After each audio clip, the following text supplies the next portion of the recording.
Avec plus de 13 000 îles, l'Indonésie est le plus grand archipel au monde. C'est également le pays le plus boisé après le Brésil. Dans ces territoires, la faune et la flore sont d'une incroyable richesse. Cependant, l'urbanisation et l'exploitation du bois entraînent une lente disparition des forêts. La déforestation porte atteinte à la biodiversité du pays. Les animaux emblématiques sont désormais menacés. Des parcs nationaux ont été créés afin de lutter contre les dangers qui pèsent sur ces écosystèmes uniques. Des hommes et des femmes tentent de préserver ces derniers sanctuaires sauvages et les espèces qui les peuplent.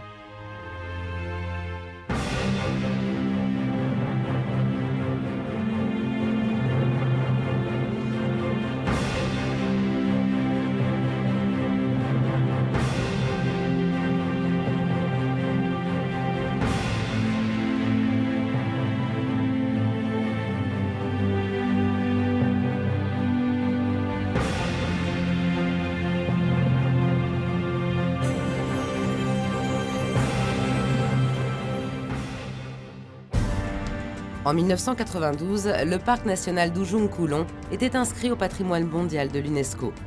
Ce parc, dont la superficie couvre un dixième de l'île de Java, devint alors l'ultime sanctuaire sauvage pour de nombreuses espèces animales. Désormais, sur l'île la plus peuplée au monde, quelques vestiges de forêt tropicale offrent un refuge à des espèces endémiques telles que le macaque, le varan ou encore le rhinocéros de Java, dont on ne compte plus que 50 à 60 individus à l'état sauvage. Pour assurer leur sécurité et préserver la forêt de tout trafic, des rangers patrouillent quotidiennement.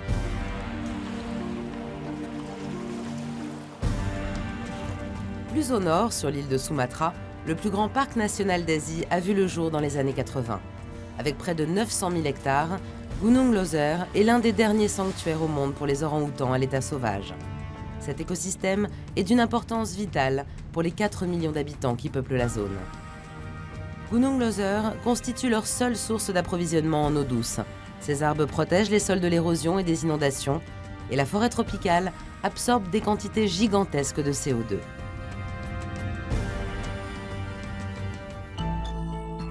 Le soleil se lève sur Ujung Kulon. La forêt s'éveille. Des macaques vaquent à leurs occupations matinales. Dans la canopée, un mâle cherche sa nourriture. Au sol, une femelle et ses petits savourent quelques fruits tombés dans la nuit. Les macaques sont nombreux ici, car les banians produisent des fruits qu'ils adorent. Mais cette vaste forêt regorge de prédateurs. Les bébés macaques sont des proies tentantes. Surtout pour ce varan, le reptile n'hésite pas à s'attaquer au groupe de singes. Cette femelle le sait. Elle préfère trouver refuge au sommet des banians. Elle ne souhaite pas le face-à-face. Ses petits seront à l'abri là-haut.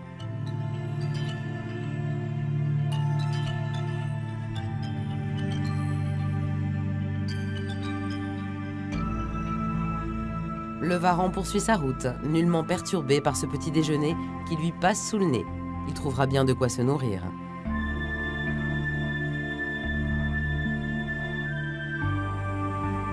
Le varan est carnivore. Avec ses dents et ses griffes acérées, il lui sera facile de capturer une proie. Dans les sous-bois, les petits rongeurs pullulent et les fruits abondent. Les restes de repas laissés par des touristes également.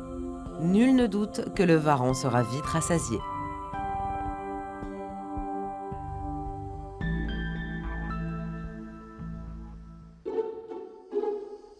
Dans la forêt du parc national de Gunung Leuser, un groupe de macaques à longue queue sort de sa torpeur matinale. Mères et enfants s'adonnent à leur passe-temps favori, le jeu. Les macaques vivent en groupe dont la taille peut varier de 5 à plus de 30 individus. La taille du groupe dépend de la quantité de nourriture disponible. Ces petits primates ne se doutent pas que beaucoup de leurs congénères font l'objet d'un commerce illégal. Ici, les singes sont protégés par les rangers, mais ailleurs, les primates sont des marchandises qui rapportent énormément aux trafiquants. Leur commerce a plus que doublé en l'espace de 10 ans. Il s'en vend plus de 30 000 chaque année. Destinés aux laboratoires ou se retrouvant sur les marchés traditionnels, les primates sont désormais menacés d'extinction. Les parcs sont leur ultime refuge. Chaque année, les autorités du parc relâchent une dizaine de primates récupérés dans les laboratoires ou sur les marchés locaux.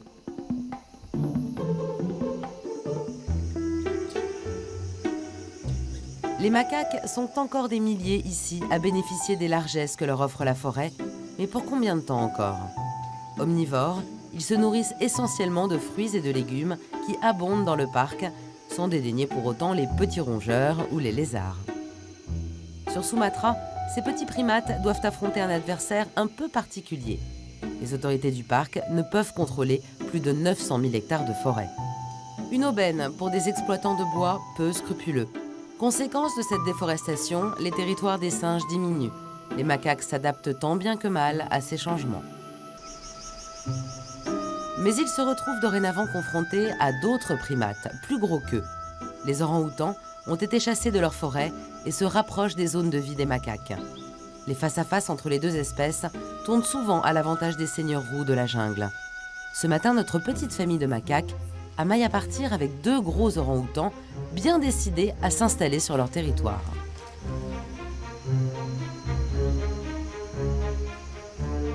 Les grands singes ne sont pas de nature belliqueuse. Cependant, afin de s'approprier un nouveau territoire, les mâles peuvent se montrer très agressifs. Les cris qu'ils poussent alors peuvent s'entendre à plus d'1 kilomètre. Très souvent, ils suffisent à effrayer leur adversaire.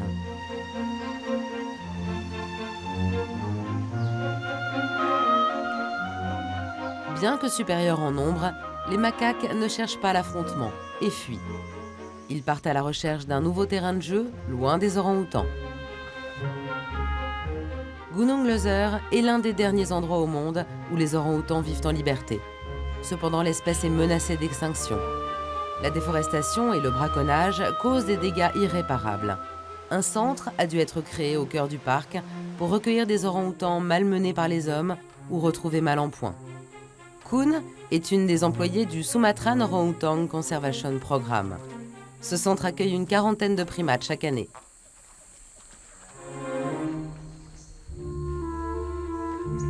Les singes sont pris en charge, soignés, nourris et remis sur pied avant d'être relâchés dans la forêt, loin des activités humaines et des braconniers.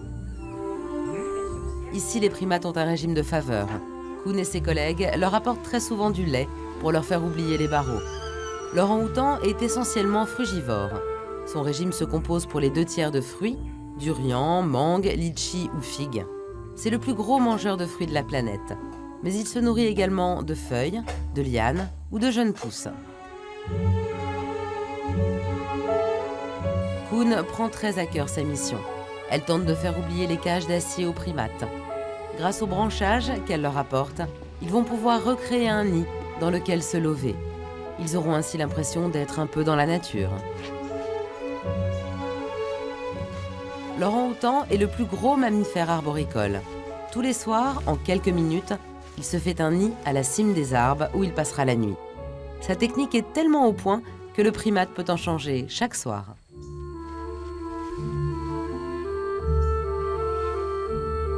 Les soigneurs essaient de ne pas garder trop longtemps les orang-outans. Ils ne veulent pas qu'un long séjour en cage les traumatise. Les primates qui arrivent ici restent en général d'1 à 3 mois. Ils retrouvent ensuite des portions protégées du parc où les autorités savent qu'ils pourront recréer une famille et vivre en toute tranquillité. C'est pour cela que Koen travaille ici, pour le bien-être de ces singes qu'elle aime tant.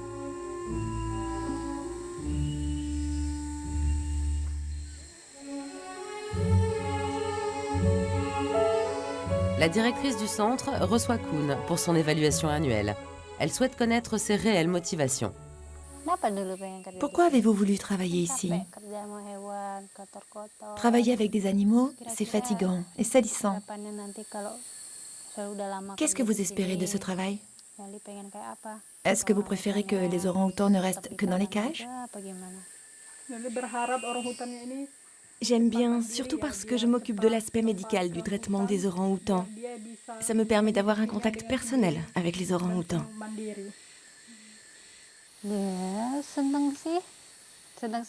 Quand vous faites votre travail, il faut le prendre à cœur.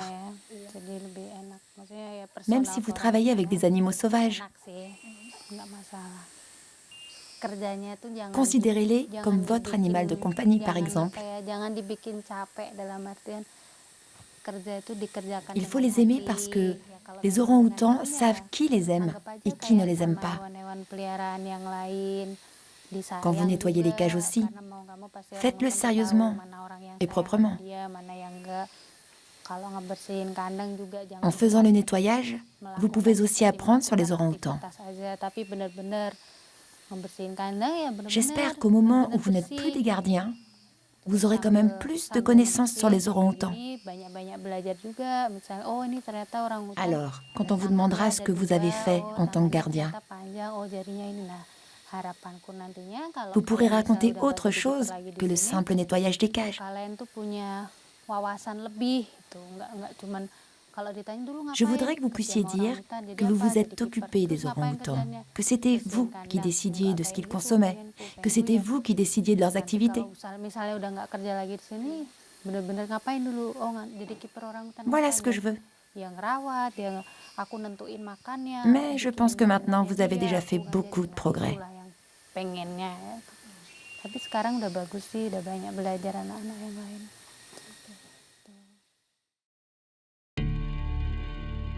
Sur l'immense archipel indonésien, les forêts et leurs occupants ne sont pas les seuls à être menacés. Les fonds marins le sont aussi. Les modifications climatiques entraînent de profonds changements, dont les conséquences sont désastreuses pour les coraux. De plus, la pêche à l'explosif a longtemps été pratiquée le long des côtes de Java. Le récif corallien a quasiment disparu. Le WWF tente de restaurer cette richesse perdue. André est l'un des acteurs qui œuvre à cette résurrection. Le travail ne manque pas.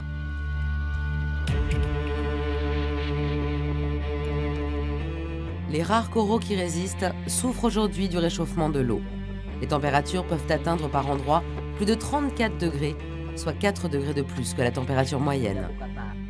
Conséquence, les algues microscopiques qui vivent dans les tissus coralliens, les nourrissent et leur donnent une couleur rouge si caractéristique, sont expulsées. Les coraux blanchissent et meurent. Il faut alors replanter du corail et s'assurer que la colonie arrivera à reprendre vie. Des blocs de béton sont disposés dans les fonds marins à proximité des côtes. André et ses équipes ont implanté des coraux sur ces blocs. La technique est similaire à celle employée par un horticulteur lorsqu'il fait du bouturage. La technique de bouturage de fragments coralliens est rendue possible par les capacités des coraux à se reproduire rapidement.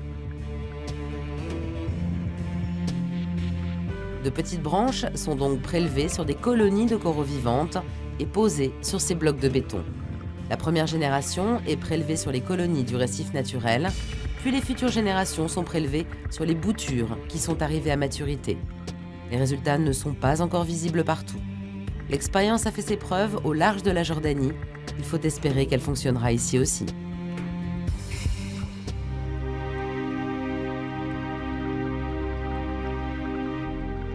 André rejoint Raka, un pêcheur.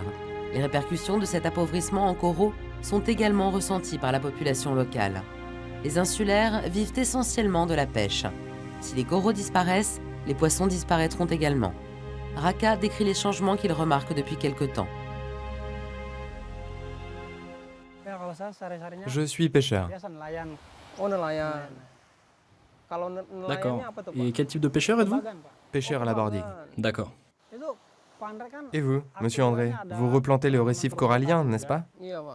Oui, c'est vrai. Vous le faites depuis longtemps? Le programme a commencé en 2002 et nous en sommes très fiers. Pour la bordigue, normalement, combien de fois l'installez-vous? En une nuit, nous installons parfois jusqu'à 5 pièges à poissons. Ah, 5 fois? Oui, mais parfois davantage, selon la quantité de poissons. Normalement, chaque fois que vous installez la bordigue, quel est le résultat? Bon ou plutôt mauvais? Pour le moment, il n'est pas bon. Ah, il n'est pas bon. Non, pas très bon. Dans le passé, combien en installiez-vous? Autrefois, le résultat était meilleur. Nous pouvions avoir plus d'une tonne de poissons chaque nuit. Maintenant, le résultat diminue. Ouais.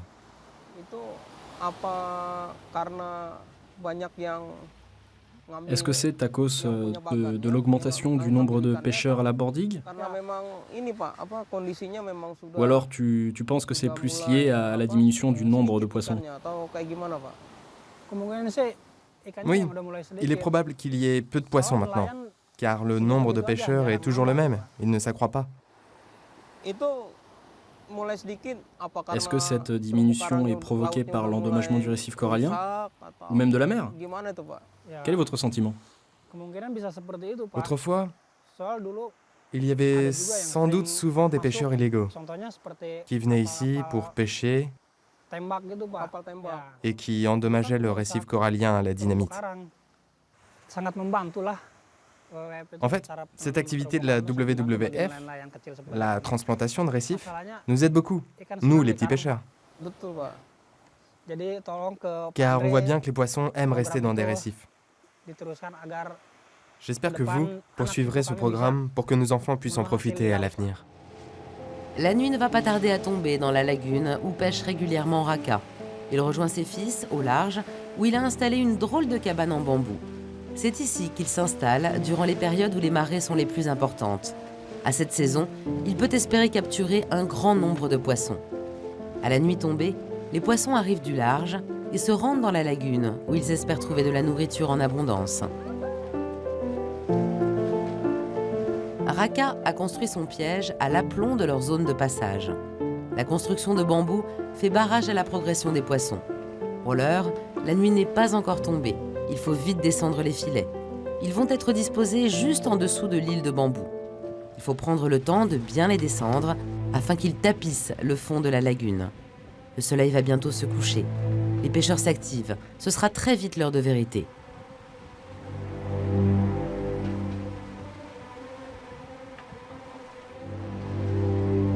Les derniers rayons de soleil caressent la lagune. Il est temps pour Raka et ses fils de passer à la seconde étape. Pour augmenter ses chances de capture, Raka demande à son fils aîné d'éclairer la zone où sont placés les filets. La lumière émise par les lampes ainsi disposées devrait attirer et éblouir les poissons. Il ne reste alors plus qu'à attendre et espérer que les poissons passeront bien là où Raka s'est installé.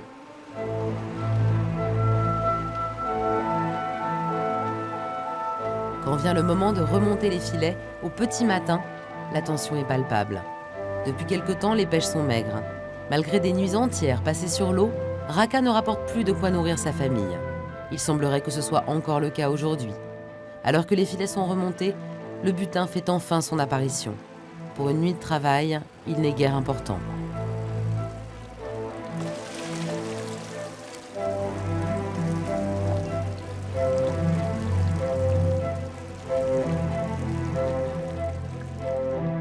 À l'aube, tout le monde rentre au port. Il faut vendre au plus vite la pêche de la veille.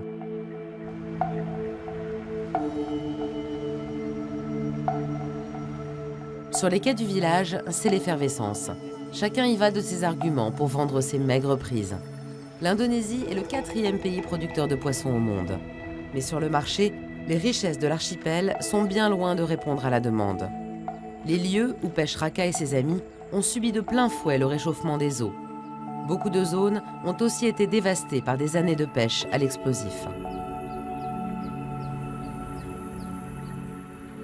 Le tsunami de 2004 a occasionné des dégâts considérables dans les fonds marins autour des îles. Les conséquences sont toujours palpables pour les pêcheurs.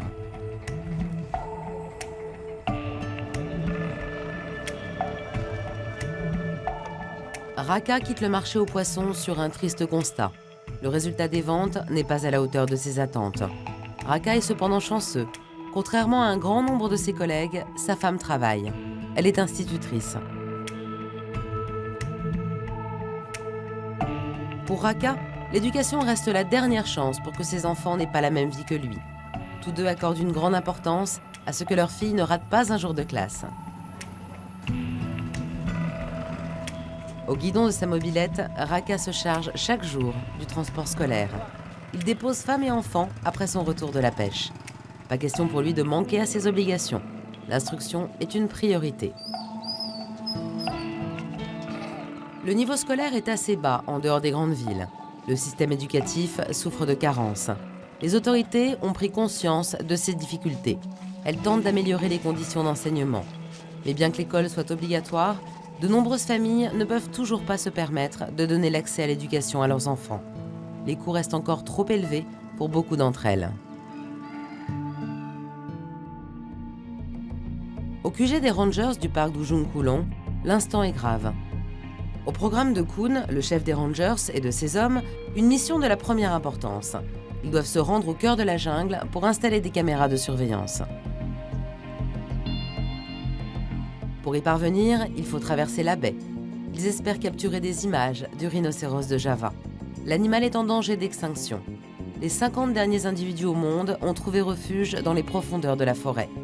Tout doit être prêt. Aucune place n'est laissée à l'imprévu. Dans le bateau, les hommes sont concentrés sur leur mission. Tu as vérifié les piles? GPS, c'est bon. Laisse-moi prendre la boussole, je suis un pisteur. Oui, vas-y.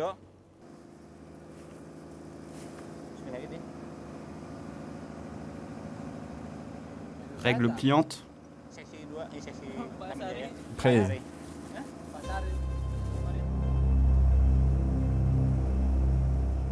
Trouver le rhinocéros de Java se mérite.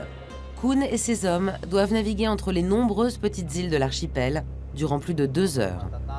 Une fois la forêt en vue, ils doivent encore emprunter une barque pour s'approcher et accoster. Les fonds marins sont peu profonds à cet endroit. Leur bateau pourrait s'échouer. C'est donc à la force des bras qu'ils parcourent les derniers milles qui les séparent de la berge.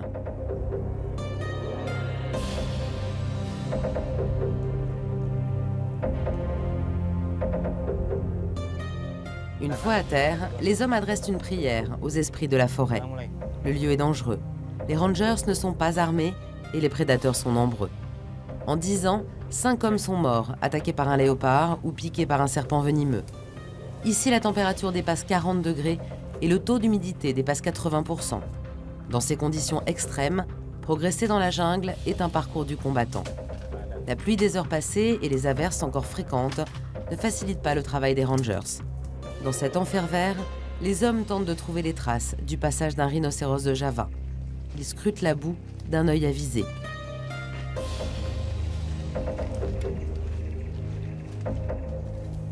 Face à l'immensité et à la démesure de la jungle indonésienne, les hommes sont à la merci de la nature. Plus ils progressent, et plus il leur semble que la forêt se referme sur eux. Un des hommes de Kun trouve enfin la trace probante d'un rhinocéros. L'empreinte de l'animal s'est récemment moulée dans la boue. L'homme enregistre les coordonnées GPS. L'équipe mesure la trace qu'a laissée le seigneur de la jungle. Ces informations sont précieuses pour les Rangers. Elles seront intégrées à la base de données. Leur étude permettra de mieux connaître les comportements et les habitudes des rhinocéros.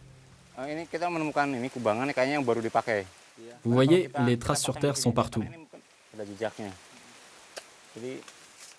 Monsieur Darian, vous installerez les caméras ici? Je sors la caméra. Le lieu semble tout indiqué pour installer les caméras. Elles se déclencheront au moindre passage d'un animal. Si par chance, le rhinocéros traqué passe devant un des objectifs, les hommes pourront associer l'image aux données déjà récoltées sur le terrain. Kun coordonne les installations. 25 cm. C'est là le passage principal.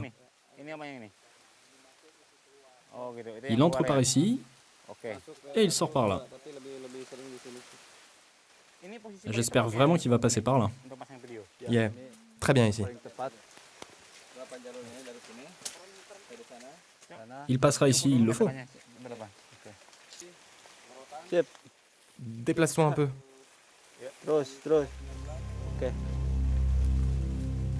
Le travail de l'équipe de Kun est essentiel pour mieux appréhender les comportements des rhinocéros de Java.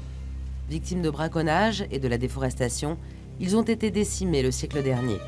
Pour les observer, les Rangers ont accès aux dernières technologies. Les 50 représentants de l'espèce font l'objet de toutes les attentions de la part des responsables du parc.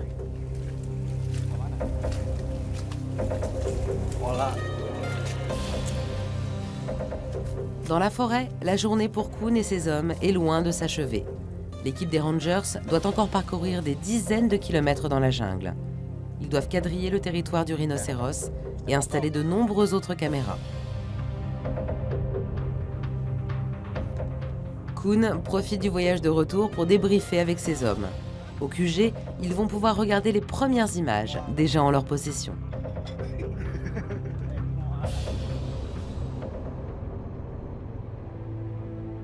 Les hommes retrouvent leur quartier général en toute fin de journée. Le responsable du parc les accueille. Il veut savoir si la mission du jour a été accomplie. L'importance qu'accordent les autorités du parc aux rhinocéros est à la hauteur de la menace qui pèse sur eux. Il faut coûte que coûte répertorier et ficher les derniers représentants de l'espèce. Ainsi, les braconniers ne seront plus libres de leurs exactions. Ici, les rangers font de nombreux sacrifices pour que les rhinocéros vivent. Beaucoup d'entre eux ont dû quitter femmes et enfants.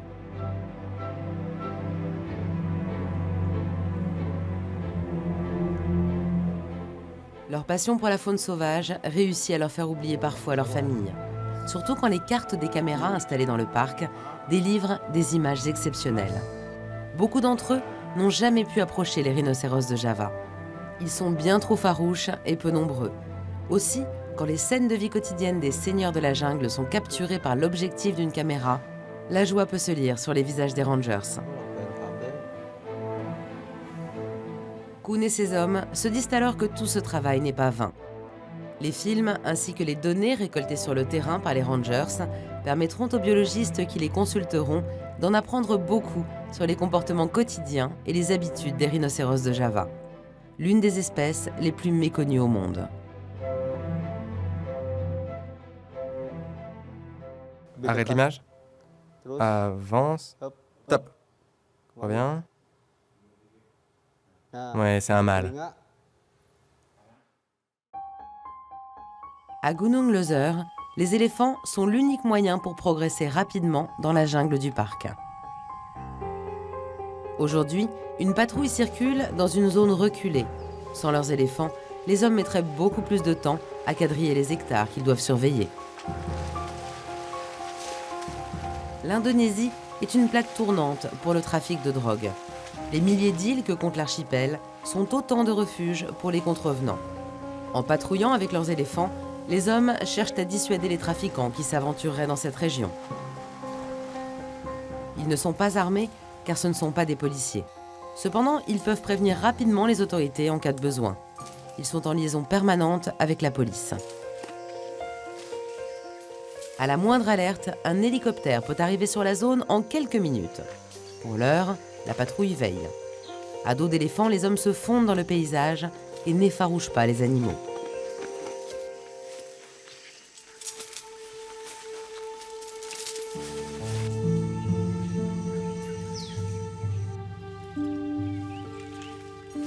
Un centre unique a été créé à Gunung Leuser.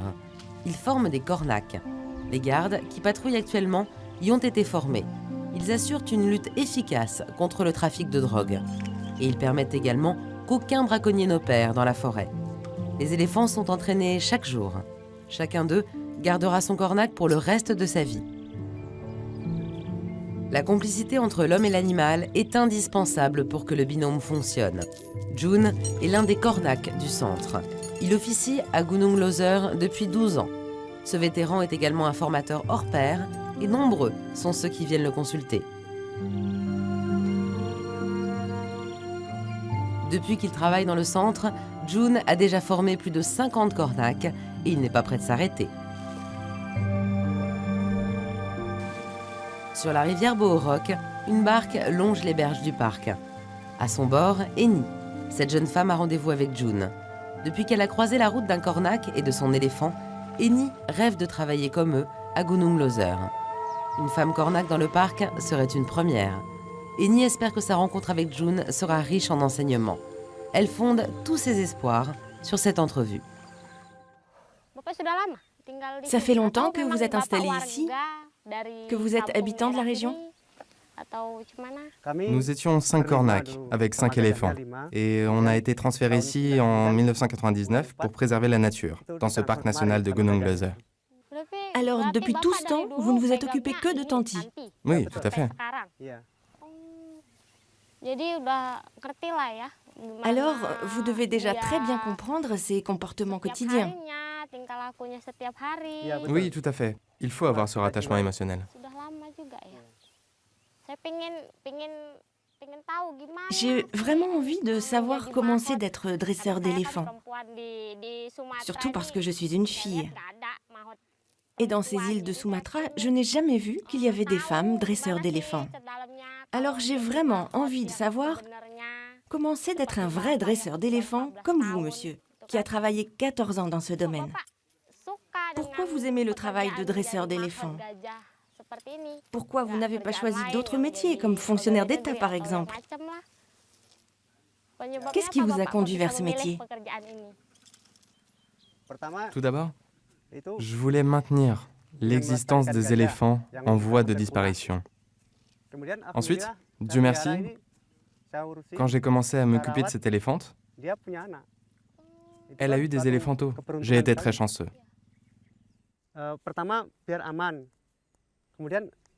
Ensuite, vous savez, ces éléphants, ils servent aussi à protéger ce parc national de Gunung Leuser des personnes qui viennent le détruire.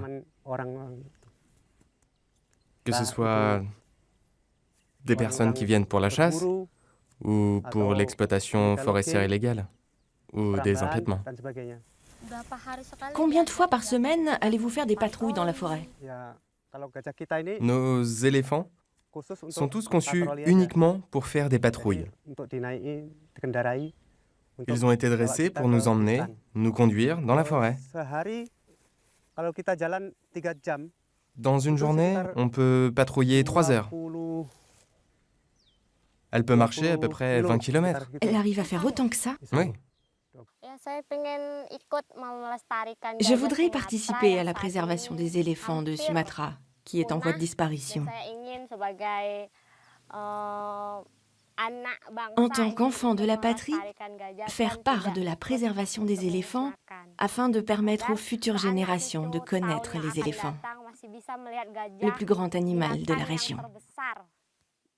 Tu as bien raison. Il faut aimer les éléphants. C'est la clé. Après, tout est possible. Jun dresse les éléphants. Comme Eni, il a toujours été fasciné par ces pachydermes. Il entretient avec son éléphant une relation fusionnelle. Personne ne pourrait les séparer. Pourtant, il n'en a pas été toujours ainsi. Avant qu'il ne soit dressé, l'éléphant de Jun était sauvage. La politique du gouvernement indonésien, pendant une longue période, était de capturer les éléphants sauvages qui créaient des conflits avec les agriculteurs pour les placer dans des centres, comme celui de Gunung Leuser. Ils y étaient domestiqués.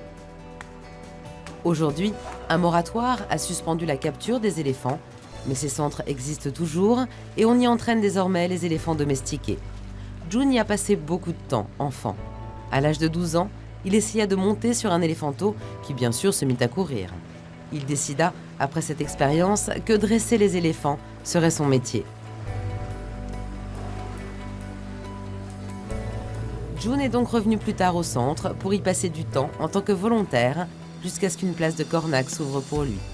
Aujourd'hui, Jun intervient aussi lorsque des conflits avec les éléphants sauvages se présentent. Il comprend que les habitants locaux ont besoin d'espace pour cultiver des terres et manger, mais les éléphants et les tigres ont eux aussi besoin de cet habitat pour vivre. Les éléphants ne font que suivre les mêmes chemins que leurs ancêtres. Ce sont les hommes qui ont pris leur territoire.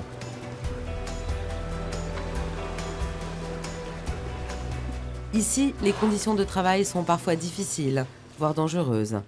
Mais Jun se soucie moins de son confort personnel que de la préservation des trésors du parc. Une nouvelle journée commence pour Kun et ses hommes à Ujung Kulon. Après avoir enregistré les données des caméras de surveillance disposées dans le parc pour veiller sur les rhinocéros de Java, les rangers partent pour une nouvelle mission. Ils doivent recenser les représentants d'une autre espèce endémique du parc, les buffles sauvages. L'équipe parcourt sur le fleuve les derniers kilomètres qui la séparent du sud-est de l'île, où on leur a signalé la présence de buffles. Comme pour les éléphants sauvages de Sumatra, les buffles causent de graves dégâts dans les cultures qui jouxtent les frontières du parc de l'île de Java. Kun et ses hommes vont tenter d'apercevoir un troupeau que des paysans ont pu observer non loin de leur champ. Pour éviter qu'ils ne se fassent justice eux-mêmes, les rangers leur ont certifié qu'ils feraient le nécessaire si les buffles s'approchaient de leur récolte.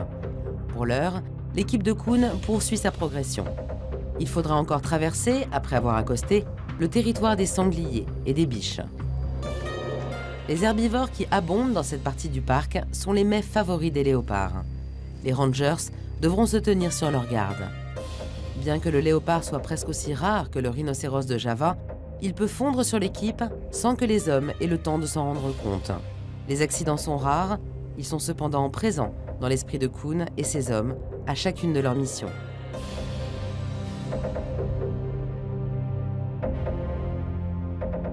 Pour observer les buffles sauvages, les hommes ne vont pas employer la technologie moderne mise à leur disposition, car les caméras de surveillance dans ce cas ne seraient pas d'une grande utilité. Ils vont opter pour une technique d'observation traditionnelle.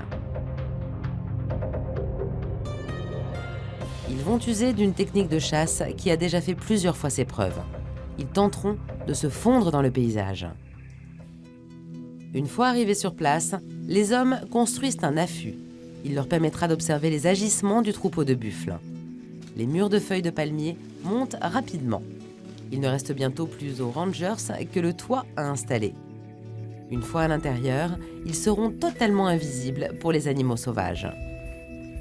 En restant ainsi à observer les buffles, les hommes pourront juger de leur comportement. En fin connaisseurs des animaux sauvages, ils sauront très vite s'ils font courir un risque aux cultures des paysans voisins. On est une équipe, on doit être solide. On a vu récemment de nombreux touristes, des touristes locaux ou étrangers. S'ils sont trop nombreux, cela provoque de la pollution, des déchets, ou bien une pollution sonore.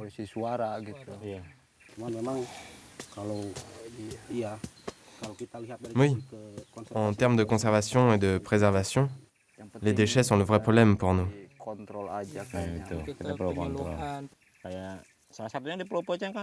Dans le cas de l'île de Pekang, beaucoup de touristes nourrissent les animaux et cela provoque un changement de comportement. On a vu un cerf manger du plastique, des déchets jetés par un touriste. Je suis triste pour ma famille, surtout pour mon enfant. Ma famille me manque énormément. Nos enfants ne veulent pas nous parler uniquement par téléphone. Est-ce que vous avez vu directement un rhinocéros? Non, pas encore. Et vous, monsieur Eddy? Dans mon cas, c'était pendant une activité d'observation. On marchait l'un derrière l'autre en suivant les traces du rhinocéros, j'étais le 4e. Tout d'un coup, ceux qui sont devant moi ont commencé à crier « Rhinocéros, rhinocéros !» Il faut toujours rester prudent. Surtout pendant les derniers jours, quand nos femmes nous manquent. Toujours penser à rentrer. Ce qui est angoissant, c'est quand on est dans la forêt, entouré de marais, et on n'a pas moyen de retourner sur nos pas, parce qu'on est déjà trop loin, et il ne nous reste plus qu'à traverser le marais.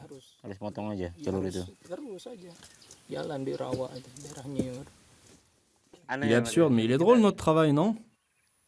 Soudain, l'attention des rangers est attirée par des mouvements à la lisière de la forêt.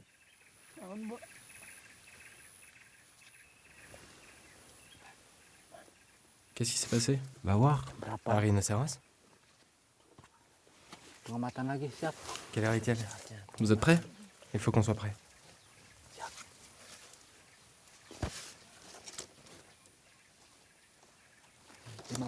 Tu vois quelque chose?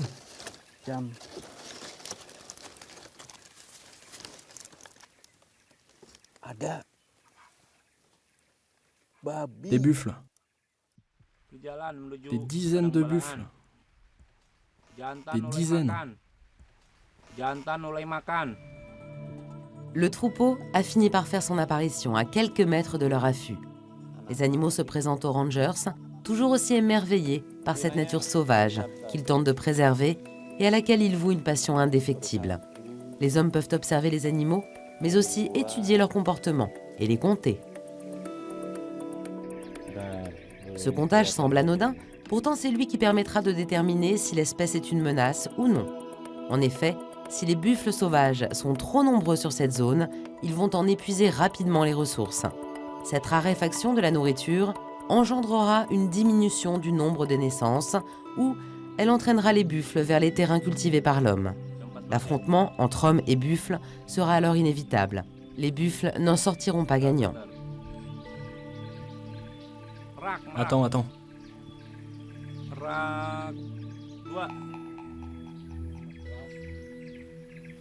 Ils repartent.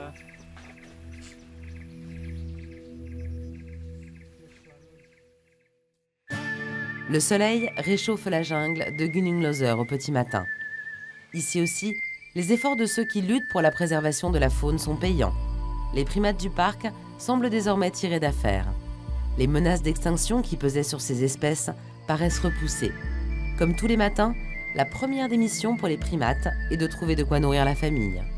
Une mère orang-outan et son petit sont descendus de leur nid pour partir en prospection. L'une des particularités chez ces grands singes est la nécessité d'un long apprentissage. Durant 7 à 8 ans, le petit va rester près de sa mère. Il pourra ainsi acquérir les comportements primordiaux pour se nourrir et se déplacer. Il reste sur toute cette période accroché à elle et observe ses comportements. En vivant en groupe et en étant auprès de sa mère durant des années, l'orang-outan apprend à vivre en fonction de la géographie des lieux. Des anthropologues ont montré que ces grands primates ont la capacité d'apprendre, mais également de transmettre ce savoir de génération en génération. Preuve que l'homme n'est pas le seul primate à élaborer une culture.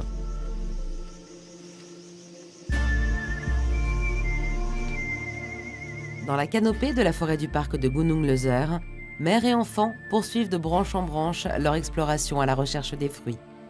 Pour certains scientifiques, les ancêtres de l'homme auraient commencé à se déplacer ainsi. Ils auraient parcouru la canopée en position droite et en s'aidant de leurs membres supérieurs. Une fois descendus au sol, ils auraient continué à se mouvoir de la sorte, en se déplaçant uniquement à l'aide de leurs membres inférieurs. Dans la forêt primaire du parc national, la mère et son petit sont sûrs de trouver les fruits et les plantes qu'ils affectionnent.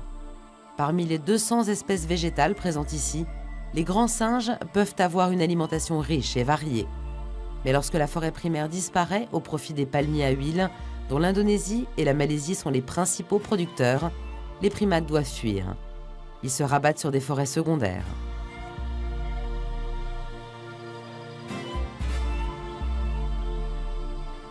Ils sont alors loin des tronçonneuses, mais dans un environnement moins riche en fruits et en plantes médicinales. Cette alimentation moins variée les oblige à changer leur comportement et à se rapprocher d'autres groupes, voire d'autres espèces de primates. Des conflits peuvent alors éclater. Aujourd'hui, pas de problème pour trouver les régimes de bananes dont mère et enfant raffolent. Mais la femelle orang-outan reste cependant vigilante. Elle surveille les alentours. La jungle reste dangereuse, même pour ces hommes des forêts, ainsi les surnomment les Indonésiens.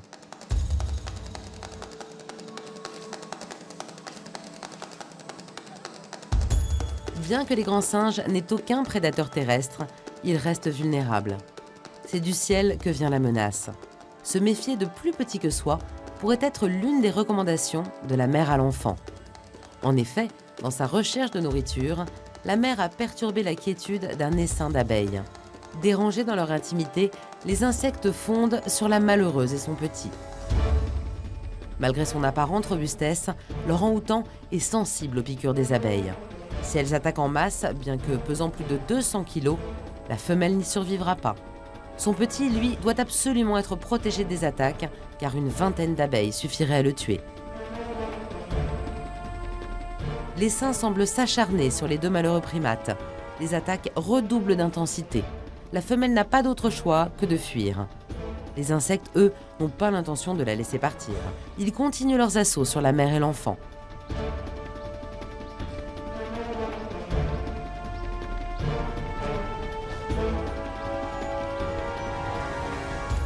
Pensant trouver refuge dans son nid, la femelle se retrouve acculée. Elle tente d'éloigner les indésirables. Les attaques des abeilles redoublent d'intensité. Les insectes sont de plus en plus belliqueux.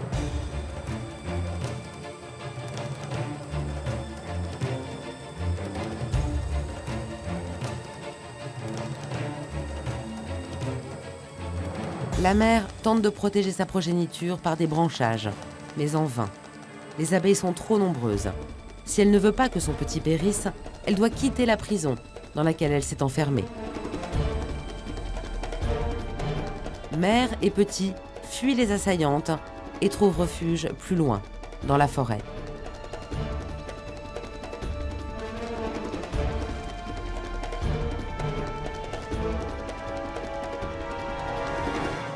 Les macaques prennent vite possession de la place, laissée vide. Un groupe au complet s'installe sur le territoire des grands singes. Les macaques semblent cette fois-ci avoir pris leur revanche sur les orang-outans. Aidés par les abeilles, ils n'ont pas eu besoin de déloger les seigneurs roux de la jungle.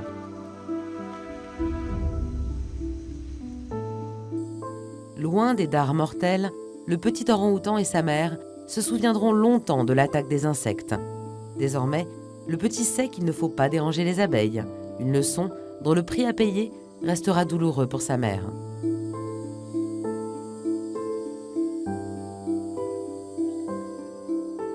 Les macaques ont également fait l'objet des attaques des abeilles, dérangées par la femelle orang-outan. Les insectes ont fondu sur le clan. Si les grands singes ont su résister à l'assaut des abeilles, un bébé macaque, lui, n'a pas survécu. Le clan tout entier s'est regroupé autour de sa dépouille. Sa mère semble ne pas comprendre ce qu'il se passe. Elle tente en vain de le ramener à la vie, mais le bébé macaque a été mortellement piqué. Au sein d'un groupe, les lignées sont formées par une femelle, ses filles et les enfants de ses filles. Ces femelles restent toute leur vie dans leur groupe de naissance, alors que certains mâles adolescents le quittent vers l'âge de 4 ans, ce qui éloigne les risques de consanguinité. Les femelles sont donc plus nombreuses dans le groupe et assurent sa cohésion sociale. Celle-ci se fonde sur l'attachement. La mort d'un des membres est donc ressentie comme une grande perte. Les jeunes femelles toilettent leur aîné et restent à ses côtés. L'épouillage réduit les tensions, évite les conflits et resserre les liens dans le groupe. Un seul petit naît à la fois. Il fait l'objet de soins attentionnés de la part de sa mère, qui l'allaite durant les premiers mois de son existence. Les premiers temps, il reste collé contre elle, sans rien faire d'autre que téter. Son univers se limite aux mamelles. Ce n'est que peu à peu, au fil de son développement physique, qu'il s'éveille au monde extérieur. Pour cette maman, la perte de son enfant unique est une épreuve. La cohésion du groupe lui permet de surmonter cette mort prématurée. La mère l'emmène partout avec elle, comme s'il était encore vivant. Il en est ainsi chez les jeunes macaques. Leurs mères leur font partager toutes leurs activités. Elles les tiennent constamment serrées contre elles. Ce lien physique permanent est important pour le développement psychique du jeune macaque. S'il est éloigné de sa mère, le très jeune macaque devient vite apathique. Aujourd'hui dans le parc, la mort a frappé, mais la vie continue pour le reste du groupe. Il s'est approprié le territoire de l'orang-outan et compte bien y rester. La femelle orang-outan, à l'écart, observe le clan des macaques. À elle seule, elle ne peut les déloger. À Gunung Leuser, aujourd'hui, les petits primates ont pris le dessus sur les hommes de la forêt.